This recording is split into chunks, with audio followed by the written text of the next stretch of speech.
All right, and today we've got an explosive podcast, that's for sure, because I don't know if you've guys seen the Electrical Contractors Australia, a veteran in the industry, someone that knows a thing or two definitely about and is very passionate about the trade as a whole, and that is Caspar. Caspar, welcome to the pod.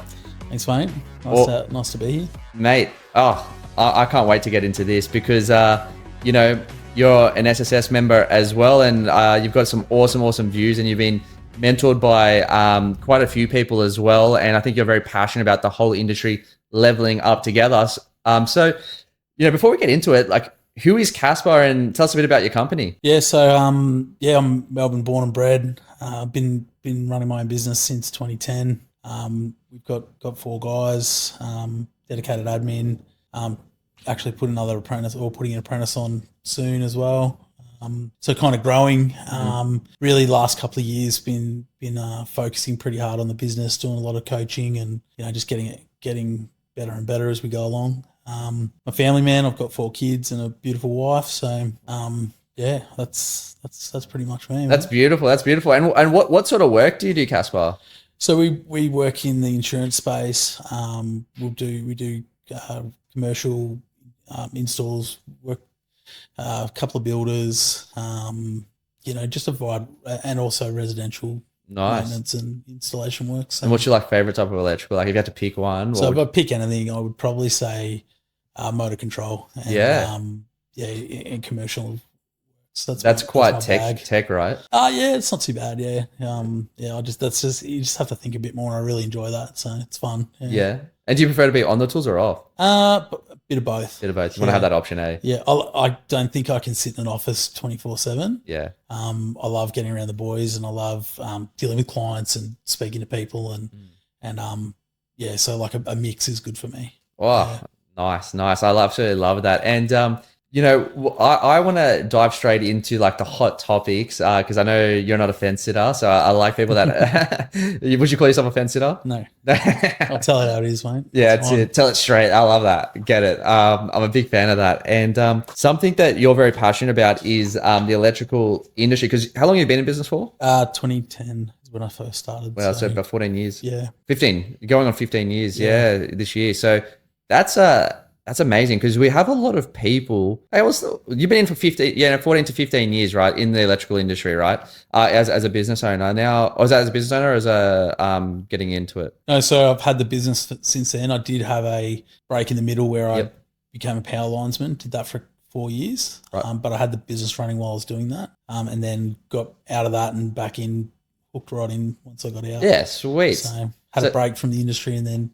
Back in. Yeah. Solid. So you've been in business for a very long time, which is awesome. And a lot of people throw in the towel. It gets tough. Like, why do you think? Because me, I speak to electricians every day. I know you're on Electrical Contractors Australia forum. There's a big forum. Look, those forums. I want to hear your take. I think they're very. I describe them as the blind leading the blind. I think there's a lot of negativity on there. I think there's a lot of the wrong advice on there. Of course, as a general pool, of course, there are people that are there to help. I do see your comments a lot, and they are always, which we'll be touching into, because they're always there to help and not to belittle people. Because there's a lot of, but you're an idiot, or you don't know what you're doing, or it's a race to the bottom, or the trade sucks. People are unlicensed and undercutting. But what are your thoughts on those forums? Yeah, so I think they're good in a lot of respects. I think the electricians, going back to when I was a young fella, it was a big secret. Charging was a big secret, and my bosses you'd never tell you the rates. They'd never, like I was going to steal all their work or something. The cold hard reality is, if a bloke wants to go out on his own, then he's going to do it whether you like it or not. Yep. So I think we're better off as an industry being open and honest and just talking about it, educating guys, like sole traders, especially, you've become a tradesman, done a few years out, good at the trade, that's great. But what do you know about business? And, it's always the same story. It's like, I charge 95 an hour plus G for my work. And I ask why, and it's like, because that's the going rate. But what does that mean? And without that knowledge and backing behind you, like you could be losing heaps of money at $95 an hour. I can almost tell you everyone in Melbourne and Sydney charging 95 is going backwards at a rate of knots. I want to say everywhere in the world. That's sort of the truth. And the reason I don't say that to be a smart ass either. Like, it's just the truth. The numbers don't lie at the end of the day. You know, it doesn't. I wish it did. Like, I would love to be able to charge my customers $95 an hour. The reality is you got to sell it for more than you can buy it for. It costs you more than that to run a truck. And you've got to look after your boys. Like, they've got families to feed. Like, so there's all that comes into it as well. But so back to the contractors forum, like, I think there's, and I read lots of the comments and I jump on and I comment because, you know, like, I've been fortunate enough to be, the trade has been good to me, you know, and I've charged accordingly, charged to make profit. And I've then reinvested money back into myself. I've done lots of coaching. And, you know, it has changed my business and it's, you know, learning and investing yourself makes a huge difference. And I want to give back to other people that can't afford to perhaps do it or have just started out, you know, and I kind of feel like getting on and being negative and, you know, there's this real arrogance with Sparkies. But the funny thing is that all these arrogant Sparkies are the same ones that are probably making less than what my A grades are making and they're working 60, 80-hour weeks. Mic drop. So I love that. So, like, I'm not going to go on and shit can blokes. I'm going to go on and try and support people. I'll try and, you know, give my knowledge that, you know, I'm not going to tell you what to charge. I'm going to give you a bit of a fair idea of how to even come to it. Like, you know, I can tell you I've spent probably $100,000 on coaching in the last couple of years, you know, so. And are you down money or are you up money? Oh, easily up. Like, and up money, down on stress in that regard. So it's well worth it. And I think even if, you know, you don't have to do one-on-one coaching, but get some coaching because like the contractors course that we have to do in Melbourne is so terribly inefficient, terribly, it's really setting blokes up for failure. I really think that you're good at your trade. That's great. You're a tradesman. Business is its own trade. Business is its own learning. And like, if you could be the best Sparky in the world, but if you're bad at business, you're going to really struggle. It's pretty interesting as well because there are shit Sparkies out there that are really good at business. And they make a lot of money. And then on the flip side, you've got, you know, bad, you know, good electricians that are struggling every day. And I think, well, you know, and to go on that point with the forums, like, it's one of those things, like, if you DM, you know, even yourself and you're like to Caspar, oh, how much should I charge? And it's like, yeah, but you actually need to understand. It's not me just saying this per downlight, you actually have to understand the numbers behind the business to confidently be able to present the price. The other thing too is like, so like you get these guys that are like, oh, I'm a sole trader, I've got less costs, I'm just going to charge less, and they inevitably undercut the industry. But they're not allowing for any growth whatsoever in their own business. So, and then they're ripping themselves off. So they're not paying co-invest, and like, if you get caught not paying co-invest, good luck because you're going to cop a big ass fine. And it's wrong because, you know, you're meant to pay it. And I know it's paying it to yourself, but that's what the industry standard is. Should be paying it. They don't pay themselves super. So when you're 65, you'll still be working. They don't pay themselves holiday pay. They don't pay themselves sick pay. And I get it. Like, business owners, we don't really get sick. But nevertheless, you need to treat yourself as an employee. You're the first employee. You need to pay yourself a wage. You need to pay your tax. You need to treat yourself as an employee because you're a company. Company employs people as employees. So then, yeah, fine. You may not be having the same costs that I do because, yes, my costs are a bit more than yours. Fine. But you'll never be able to employ someone because when you employ someone, the costs go up. And if you treat yourself, pay yourself accordingly as an employee, you then also need to price yourself for profit. Your business needs to make profit. Because again, there's no point doing this job and taking all the stress of client stress and finding work stress. And also, how about just calling yourself a director? Like, why would you want to call yourself a director and not get paid, right? Yeah, but it's so common because I think a lot of guys don't quite get the concept that the business is one thing. You're wearing a lot of hats in that business, Yeah. but at the end of the day, you are an employee of the business. And why would you want to work for less than everyone else in the trade? Makes no sense. But take all the risk too. So Yeah. you're taking like the compliance risk. You know, we are working one of the most skilled / dangerous trades. Like We are. you know, yeah. there is you Yeah. literally can kill yourself, and through no fault of your own. Sometimes it happens. There's a direct correlation between price and cutting corners on work. So I think, like, from my, talk about passion, like I like the industry. It's a great industry, great job, and I think it can be really rewarding for people. But there's a real issue around, and I see poor quality work, and like, you're not doing any favors to your customer. Yep. Doing poor quality work, you're not doing any favors to yourself, and there's a direct correlation between that price and the quality of work going out. So for the guys that, so when I jump on the forum, it's like, I'm not smarter than you, I'm not better than you, whatever. I'm more experienced. I've got more experience, and like, I'm happy to help people. I'm happy to sort of put my guidance in, and it's not just me, it's the other older fellas in the trade, it's people like you, it's a lot of people that are going, hey, listen, now this is, it's people that are actually doing really well in the industry, and they're employing blokes and they're paying all the guys properly. They're looking after their boys, and that's a good thing. And also my customers are wrapped, and we get return work all the time because and I don't sacrifice on quality for price, because like, it's actually doing a disservice to your customer, because they don't see what we do. They don't see what's in behind the wall. That's right. They are putting their full trust in the fact that we are going to do the right thing and protect them.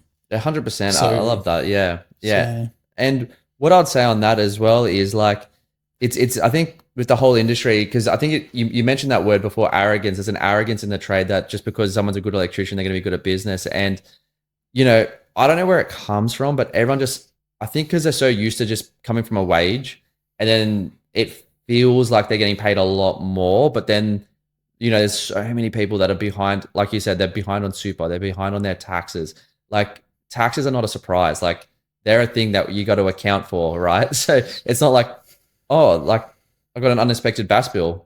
No, it was expected. It's just you were unaware of how to, set up your banking, your accounts and stuff like that. And, people say I can't, they may say I can't afford mentorship or coaching and stuff like that. But look, I personally think there's so much resource out there, even podcasts and stuff like that, that it might sound harsh, but I think it's an excuse. I think everything is, especially when you get knowledge plus implementation is the key, right?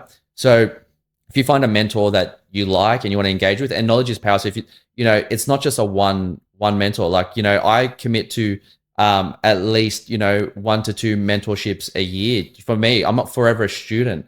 I'm not. I'm so humble. I'm always forever a student. So always learning, always growing. That's what it's about. But it seems like the industry and a lot of those guys that are on those forums, when you start to see, I see a big correlation. I want to see what your take is. If you click on the person that is doing all the smart ass commenting and saying, oh, but they're a ripoff and it's this with the blue vans and all just the shit chat that you see on there, when you click on them, they've all got the same sort of thing. They've got a beat-it up Nissan Navara, 4-wheel driving, and it's normally got high springs. I'm not saying not to 4-wheel drive. Like, that's not what I'm saying. But what I'm saying is when they say, and they've got a jet ski and they've got all these outdoor things and they go hiking and they've got all these wonderful like fishing boats and all of this stuff. And then they go, oh, but I can't afford coaching or mentorship. And it's like, hey, but you've got this jacked 4-wheel drive. You've got this jet ski. You've got this mad toolbox setup. You've got all this cool stuff, but then you can't afford to invest in your business. Like, do you think it's a priority thing? So, like, it kind of speaks to how badly you need it. So if you can't afford to pay for some level of coaching and you're running a business, you're probably not doing business right. So, Mic drop. So I think, and like, you should invest in yourself. And like, if you're going to take the risk of running a business, and we do so much for the government. We take care of all their collections for them for free. We do so much for our clients. I could tell you that can't even count it on 5 sets of hands how many times I'll get a client call late at night and I'll get them out of a jam. Yeah. Because, you care about your people and you look after them. And, so there's that. I go on holidays and I always think about the business. You don't switch off. Like it is, and part of it, I do like it, but That's right. but it also, you're always thinking about it. And like, at the end of the day, like it's two people need to be looked after, yourself and your family, and also your customer. And like, you can rip both off by undercharging. Yes. So, and it's not about being greedy. It's about actually running a proper business, and this is what, like these guys are kind of, the ones that are shit candy blokes. It's like, okay, like I can almost guarantee that you're either on wages or you're running a really poorly run business, and maybe it's an ego thing, and I think so. But like, who really cares about ego? Like, and like you bring up the blue vans, but like if you understand business, you understand they're winning. The person that wins at business is the one that's they're winning for one. They're providing a service that I can guarantee that fella can't provide, and they actually look after their blokes. And I know. I know the dollar amount they're looking after their A grades, and A grades should get paid well. Yes. They should. They've invested a lot of time and effort, and like when you can have a real estate agent that's making shitloads more than us, but what value are they bringing compared to what we're bringing to the world? I love that. That's a very valid point, right? Yeah. Like real estate agents. On that note, like they're one of the most lucrative industries, right? Why are they allowed to make a profit? So the developer buys the block, does the development, is on. Sometimes they're on site doing the build as well, or they hire builders to do it, and they put up all this enormous amount of capital to make between 10 to 20% of the project, right? Whereas the real estate agent, will get depending on the subject of area, will get between 1.5 to 2.5%. So the most lucrative person in that whole ecosystem is the real estate agent, right? The next one, actually before the real estate agent, it's actually the tax man, because recently highlighted on a podcast as well, which I also sent to you, was 44% of the build cost in Australia goes to tax. You got stamp duty on the way in, you got payroll tax. They got all this downward pressure. We've mentioned on the podcast before as well. There's a lot of downward pressure on small business, and I don't like that word small business, because small business does big numbers. Like, I mean that. Like, it's the backbone of Australia, and it is. And when the government keeps attacking the backbone of Australia, the way they are, like, it's a horrible situation. And then, like there is so many traps for us in that space, and like if you don't go doing the work, you don't go getting the training and learning, you're opening yourselves up to that trap. Yeah. So like take like security of payment, for example. Like speak to a Sparky and ask, tell me a Sparky that hasn't been ripped off. And it puts blokes under, because they're basically buying themselves a job by working for themselves the money they're charging, and they're not building that bank, which is company profit, to ride out those shit customers that that do come along the way. And then again, you've put all this effort in, you've put all this investment in, and one or two jobs can just wipe you out. Yes. And then you're like, well, I'm giving up on the trade. I'm going back on wages, and you start paying all this debt back on back on wages, and it's just you're really shaving years off your life. Doing so. So I think that like it all comes back to like training, and like you've gone and think of, reframe the way you think. You spent 4 years on $20 an hour. Like you're willing to invest in yourself. Yes. In that first point. Yes. To do that apprenticeship, get under the floor, get in the roof, get yelled at by your boss back when I was a young fella. Digging hard clay in 35-degree heat. We've all been there, you know. That was you investing. You were happy to invest, So how are you not happy to take your business to the next level and invest in yourself? Because that's all you're doing. Like you're investing in yourself.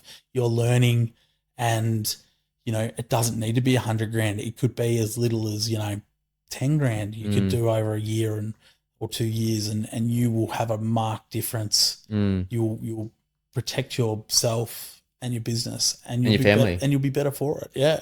And a few things, like it's like you kind of got to think about it. Like I think so many people don't think like business people. They think like technicians, and civilians as well. Like, and I don't say that to insult people, but it's a civilian. I call it the civilian mindset because it's just like, well, I could invest in growing my business and invest in mentorship, or I could buy some new suspension for my shitty old 4B that has dings all over it, and my new suspension and my new lift kit and my new exhaust system and my new tracks and all my new wheels cost more than the car, but that makes more logical sense to keep sinking money on on that instead of, you know. And I think it's just like they fail to think 5 steps ahead and the next 5 moves. So I think that's what happens. And another little take on that, on the blue vans before we move off that topic as well. And it's not necessarily saying that you got to charge exactly like them. I'm not saying that. And I'm sure there are people that we've seen, you know, potentially they employ a lot of people. Like, is everyone going to be perfect in you know, those sort of companies? No. So maybe there was someone that was taking the mickey, but as a whole, you got to think of it like this. So they're charging potentially, and they're allowed to. You got Louis Vuitton. Does Louis Vuitton? Yeah. Like Louis Vuitton can charge. It's all value, yeah. Yeah. It's perceived value. Perceived value. Like, I think I saw they also price up front. They're honest with their customer. Yeah. Probably more than what most of those blokes are. Yeah, 100%. So like, you know, they're presenting a price first and selling the value of what their service is because they value their own service. Yep. They value their boys and they do the job. So, you know, like it's all easy to, you know, it's all perspective. Well, I saw something like a Dior bag. It costs like, I think $40 to manufacture, and don't quote me on this exactly, but something like that. And they sell it for like 4,000. Yeah.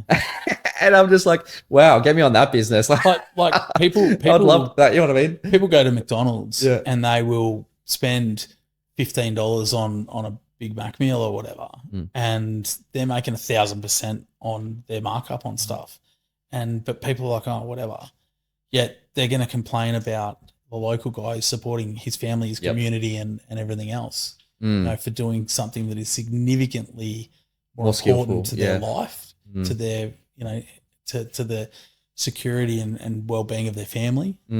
So yeah, I think yeah, it all comes down to perception and understanding what you're actually doing for people. And you got to understand, like, it's easy to play the victim, but you got to also look, there are companies out there that have 20 or 30 times the amount of trucks that other people have. They're charging 3 to 5 to say 6 times more than what other people are, and they're getting customers every day. Like, I don't know about you, but I would rather work for those sort of customers than work for the bottom feeder type customers. You know what I mean? And I think if you're a bottom feeder, like Jamie said on the last sort of on his podcast, like, you know, if you're a bottom feeder, you kind of attract customers that are bottom feeders, and then they refer you to their other bottom feeder friends. And then it's that hamster wheel of just non-stop, and you can't see the light. You're just like, no, everyone's a tight ass. Everyone sucks. I hate everything. But it's like, well, on the flip side, you got companies doing $50 million a year in COD work, just mums and dads as well. And they're not ripping anyone off. Like, they've got very high return customer rates. Their customers are happy to pay it the same way that most missuses out there want Louis Vuitton bags, Gucci bags, and that sort of stuff. As a general pool, I'm not saying that everyone's like that, but as a general pool. I don't think price is always the predicating factor on everyone's decisions. Like, I think that people value certain things differently, and I think that people value the value given by you, for sure. And like, you need to view yourself as a professional. You are the authority. That's right. In coming to their property, dealing with the only trade that really will more or less kill you. Plumbing as well, with gas, granted, but like, it's, you know, it's one of the most dangerous trades. You've got a lot of responsibility on your shoulders to make sure they're safe and make sure that your quality of work is good, and that you're not cutting corners, you're not undersizing cables and causing house fires, and you're not doing things that are going to be negative for them. Because they are paying for your skill and your expertise. They're coming to you and saying, hey, I don't know how to do this. I'm not allowed to do this. Yes. It's not even being about loud. It's about, I don't know how to do this, and I'm now placing my trust in you, you know? So, and, you know, the price, I think, becomes a little bit secondary if you're going to produce a really good result for them. Oh, mate, I love that so much. Everything about that, because it's just like, everyone makes it about price, but it's not. No, it's not about price. Like, price is like nothing. It's like, can you do the job? Are you skilled? Are you qualified? Are you, you know, are you You're a good bloke. At the end of the day, it's human to human. You know, if they like you as a human, then they're going to proceed with your service. It's, you know what I mean? We forget that at the end of the day. The like, volume of work also doesn't change. So Mm. like the idea that you've got to charge less to get work is a bit of a nonsense, because Yeah. there is still, the work's still there. Like there's still going to be, you know, there's actually shortages in the trade. Like the amount of work is still there for, you know, and like you're not doing anyone any favors by not valuing yourself, valuing the trade, and valuing your customer by just pricing your business to run properly. Yeah, what upsets me about the trade is you got guys, and they've been even in the industry for a very, very long time, and they're still charging rates from 20 years ago when we've had so much inflation on everything. And I've used that word all the time, but let's be real, guys. It's a silent tax. Like you are getting robbed each and every day as inflation rises. So like, you know, for instance, if we look at another industry, and I think we kind of touched on it with podcast with Matt as well, like, so I think it'd be cool to get Caspar's thoughts on it. Like, if we look at a restaurant owner, like a cafe owner, like, because sometimes we're so stuck in the hustle bustle of being in an electrician that we forget that we are running a business. But then when you look at it from a restaurant point of view, it's a bit different. It's like, well, do you think because that guy's a good chef, he could run a good business? What do you think? Yeah. So, and again, the successful, I would contend that anyone running a good quality business will have had to have had mentoring at some point. For sure. I don't, and it comes naturally to very few. They're the exception, not the rule. Yeah. So I think that, so take the restaurant example. I think, yeah, you could be the greatest chef, but if you're, I think they've got a pretty good handle on costs because their overheads are so high. And the risk is so great. Yes. You know, you're committed to fit out, you're committed to rent, you've committed to all these things. With no guarantee of getting exactly work. right. You don't have a lead. You can have the best restaurant, best food, best location, but you don't have a good lead gen. I've got hospitality space clients, and they know their numbers really well. Very well. Really good mates of mine. They know their numbers really well, and I love talking with them. We talk about this stuff. I think that's the big thing. Talk to other businesses and like-minded people. Like-minded business people. You can't talk to employees about this. They'll never get it, and that's fine because it's not their space. That's fine. Yes. So I think that it's kind of like, to your point about the guys that have been in the trade 10, 15 years or whatever, and they're still charging the same money. They're obviously not looking at their P&L. That's right. They probably don't understand. And this goes back to, they've never had training, and it sucks because if they're not looking at their P&L and understanding that, you know, work cover's pretty much doubled in the last couple of years. Yes. Like it's smashing people. Yeah. Land tax, if you own a factory, has gone up double. Yes. You know, your car insurances have gone up.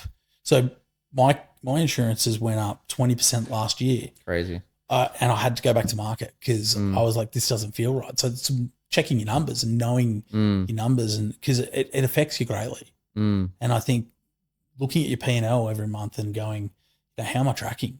You know? And making sure you know what supplies you're using as well. Like, could be even for insurance supplies. It could be for stock supplies. It could be for all sorts of things. All sorts of things. Like, you got to know, like, can you get a better rate? Can you get better cover? Can you do better things? Like, it's super, super important. It's not but to better cover, like sometimes price is not everything either. Yeah. You need to make sure that. Cover. My broker that I'm now using, it's actually your broker. Oh, there you go. Yeah, he's a ripper. Yeah. And it's not all about price. It's about the level of service for that space for me. And with that phone call, just an idea, like how much did you save from that one phone call and that one contact? I saved some money. Yeah, for sure. But it wasn't all about the money. Yeah, it was the cover. Actually, on a couple of policies, he was a little bit more, but I didn't care because I was like, I feel like you're actually, because he went through the policy so well and he's an expert, and I'm willing to pay a bit more for him because he manages it. Yeah. He's one that worked not on the price either. He granted that he was cheaper in one policy, fine.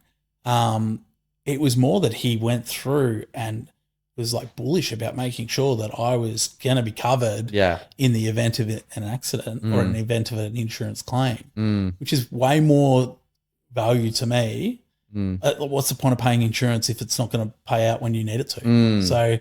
So he's a prime example of like value over price. Yes. And like he was cheaper on one and he was more expensive on two. Yes. And he's like, oh, look, man, I can't get this. I said, I don't care.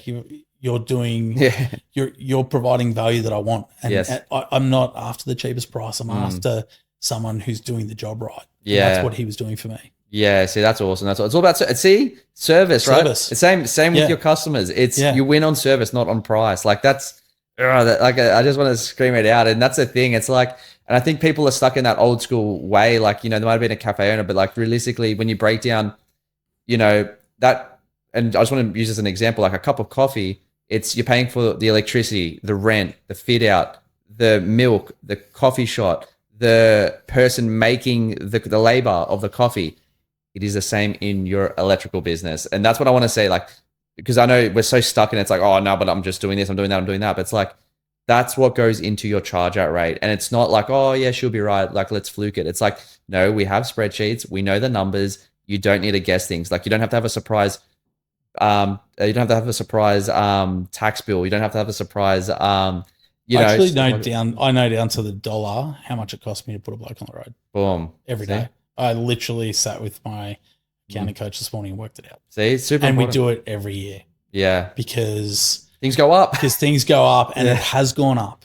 And I'm like, well, okay, cool. That's all right because... And it's not going down. Like, let's just be real. Can we just be real, guys? Like, if you're thinking, oh, when maybe this next person gets in power, then it's going to then get maybe worse or stay. Nothing's going down. Like, what we've got right now, this is what it is, what it costs to run a business. That's what it is. Like, do you want to do you think, is that me talking rubbish or is that right? Like, I think, besides the power of AI, there's a lot of, it's very hard to bring it down once it's up. That's right. I think certain things, if we have a change of government, hopefully there will be changes that will bring down some of the inflationary pressures because the government is currently putting inflationary pressures in the market. Through They're spending. not going to save you guys. You got to take action. And that is 100%. If you're looking to the government to rely on the government to run your life, like you are going to struggle. Yeah. You have to take action on your own. It's really, there's nobody really out there that's going to look after you but you. I think everyone's waiting for like a payment or something like that or a subsidy. It's like, oh, but it's that she'll be right attitude that we hear all the time. And it's that she'll be right. And then it's just like. The payment comes from you anyway. It does. They just get you on the back end. Exactly. But they get you on the back end with a bit of gravy on top for themselves. That's what they're doing. That's what's happening. That's exactly. And it's not stopping. Like, and that's why we've got such high inflation because all the price setting companies are being inflationary. They're like, look, go down to Woolies. You know? Like they're just running amok. 100%. 100%. So that, you've got to insulate and protect your business. Yeah. You've also got to protect your business for the betterment of your customers because there's no sense in you going broke and then not warranting things that you do. Yes. You've got to, like on the odd occasion, things are going to break down and you should be there for your customer and you shouldn't be charging them for that. Like that's the point of making margin on materials. I'll back it up. So you're saying charge a margin, and in that margin, you got to incorporate like callbacks. They happen. They do, and because that's the human element of what we do. Not just human, material even material, and a material failure is not their problem. Exactly. So like, if for example, and like I use quality materials, and I don't get a huge amount of callbacks, but on the odd occasion, I've gone back to customers, and you talk about good customers. I've got good customers. They're like, oh, how much for today? And I'm like, nah. Not charging her because I back what I do. Like I back my workmanship. Like if I've made a mistake, you're not paying for it. Not a chance. Principle, yeah, for sure. No way. Like I back what I do. So I'll offer a lifetime warranty on my workmanship because I know I do my job properly. For sure. And I'm passionate about that. And like to the materials and that sort of stuff, like, I just think it's, we do a good job and, something breaks down in a couple of years' time, like I'm going to come have a coffee with you. I'm going to fix it up for you, and, I've got customers that are just fantastic off the back of that and that attitude, you know. Yeah. I think it speaks volumes of you. 100% agree. And I love everything you said. So guys, like kind of summarize, and before we sort of wrap up, like, you know, guys, the cost of living isn't going to be dropped. There's not going to be a magic pill. In order to actually get the result, you need to implement, right? You need to get it going yourself. You know, like we're already, you know, 1 month passes, next month passes. Before you know it, it's going to be Christmas again, and you'll be like, oh shit, that went quick. It's like, yeah, it does. It does. So instead, like if you're going to be working every day, you may as well be working towards something and building something. You don't have to have 5 trucks. It could be 1 truck, but run it well. Run that 1 truck, like I say, run it like $1 million business, regardless of size. And that is how you really maximize it. And sort of before we wrap up, Caspar, because I appreciate you coming on to the pod, and I know you're tight for time as well. Like, what would your message be for all the electricians out there? I think that I think probably put your ego away a bit. Yeah. You know, like, and stop piling on blokes on these forums, and, you know, like, let's start actually talking about it and supporting each other. And, you know, where does the rip-off mindset come from? Like, everyone's a rip. Like, I don't know where does that come from. I don't know. And like, and it's always like even putting down other blokes on site that with the new customer, and you know, you're just devaluing yourself. Like, you don't know what's transpired, but in the previous, I don't really care what's happened prior. I'm just going to back myself in to do a really good job for you. And, you know, you don't know the situation. You don't know what, you know, customers do funny things. Yeah. You know, customers can go and throw their own PowerPoints on and do all sorts of stuff. You never know. So Yes. like, I think really get a bit of support around the trade, and you know, take the information that's sort of getting put out, and just, you know, take it on board. You don't have to do anything about it. And like, I don't know everything. I never will. Like, and I don't pretend to know everything. What I do know is that I'm running a decent business, and the people that work for me really like working for me, and we have a great culture, and I actually really enjoy being around those people. Yes. You know, and they tell me they like it too. Like, they've been there a while, so it kind of, you know, and, you know, we look after each other. So, and then my customers, I want to do the best I can for them too.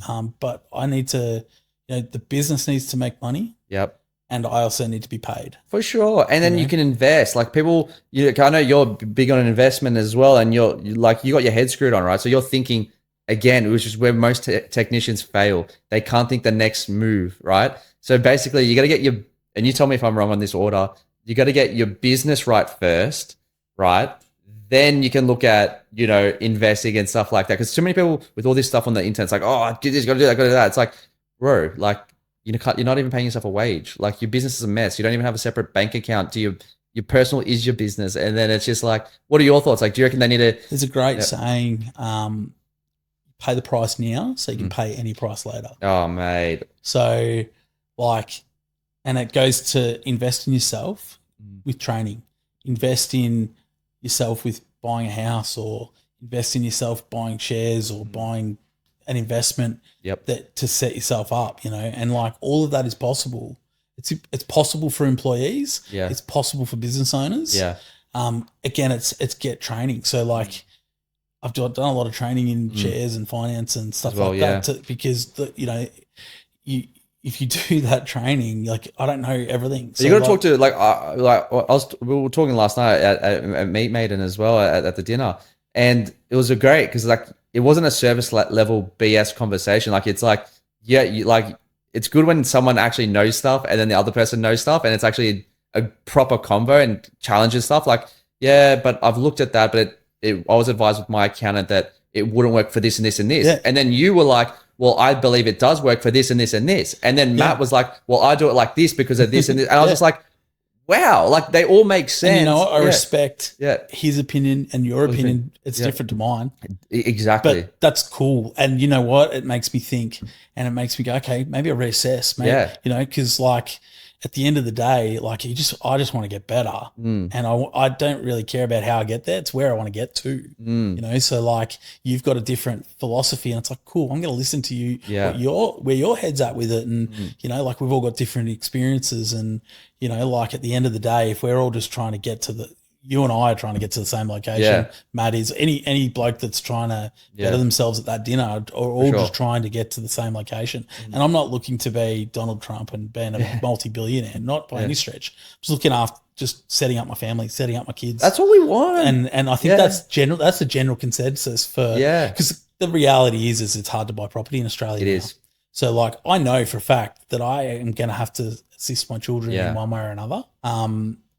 So I work hard for them as well. I work hard for the future of my entire family. Amazing. You know, so like that's my motivation behind doing this. It's not, and like, you know, when I first started, when I was 25, when I first started, I was like, I want the ritzy house in the ritzy street with the ritzy car.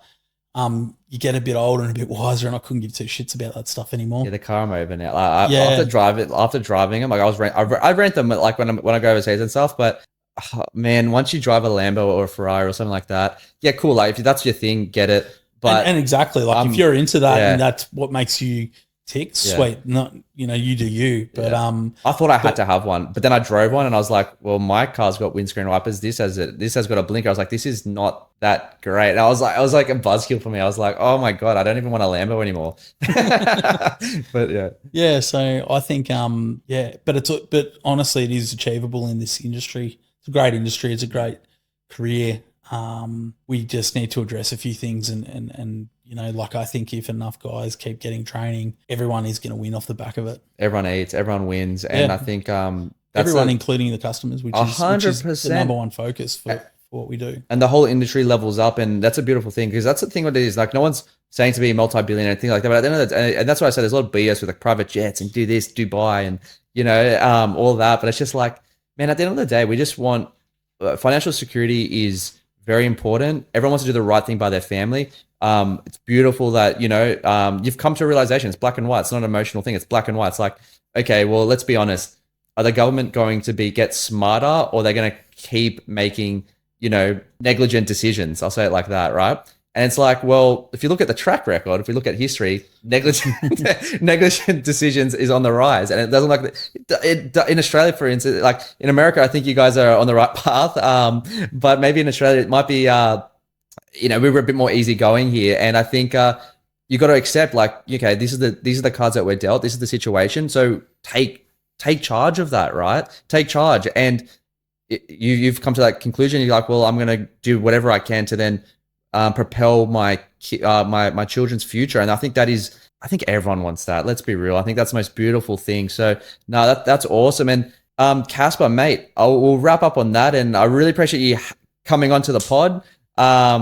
And yeah, looking forward to seeing you grow, looking forward to seeing you conquer, and looking forward to do another part 2 next time I come down to Melbourne. Yeah, thanks, mate. And I appreciate the learnings I've got from you. It's been good, man. Oh, legend. And I'm enjoying what you're trying to do for the industry too. I'm trying to just be a loud mouth. Go, charge more, grow, be great.